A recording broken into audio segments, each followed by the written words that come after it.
उर्वरता वाली मृदा है, ऐसी मृदा जिसका यदि उचित प्रबंधन के साथ यदि उसमें खेती किया जाए ना, तो वो पूरी दक्षिण पूर्व एशिया का पेट भर सकता है।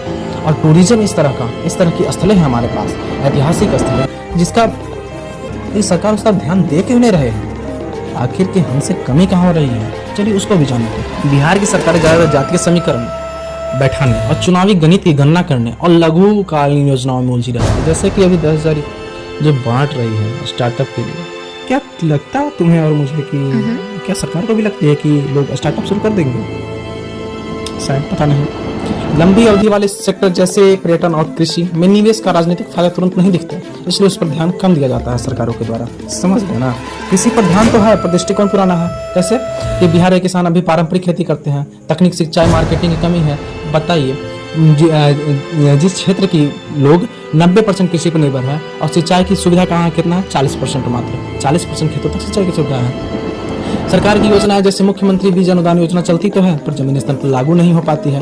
कोल्ड स्टोरेज ऐसा है कि यहाँ आलू भी पसीना छोड़ दे। हम बात करते हैं टूरिज्म की। कहाँ के टूरिज्म की? बिहार के टूरिज्म की। बिहार में वो सब है जो दुनिया ढूंढती है। स्पिरिचुअलिटी है, हिस्ट्री है, नेचर है और थकान से छुटकारा भी है। बस एक चीज नहीं है बिहार में, वो है सुविधा, व्यवस्था।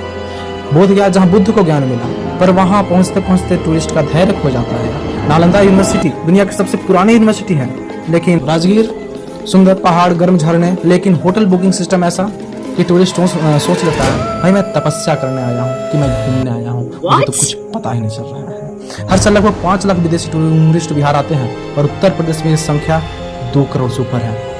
कारण इंफ्रास्ट्रक्चर है, मार्केटिंग है और थोड़ी सी कॉमन सेंस की कमी है। अब व्यवस्था बनाना चाहिए, होटल की व्यवस्था करनी चाहिए, रेस्टोरेंट बनाना चाहिए, आसपास का इकोसिस्टम उस तरह का बनाना चाहिए कि यदि विदेशी आए या कोई भी पर्यटक आए तो उसके लिए सुविधा उपलब्ध तो होनी चाहिए ना।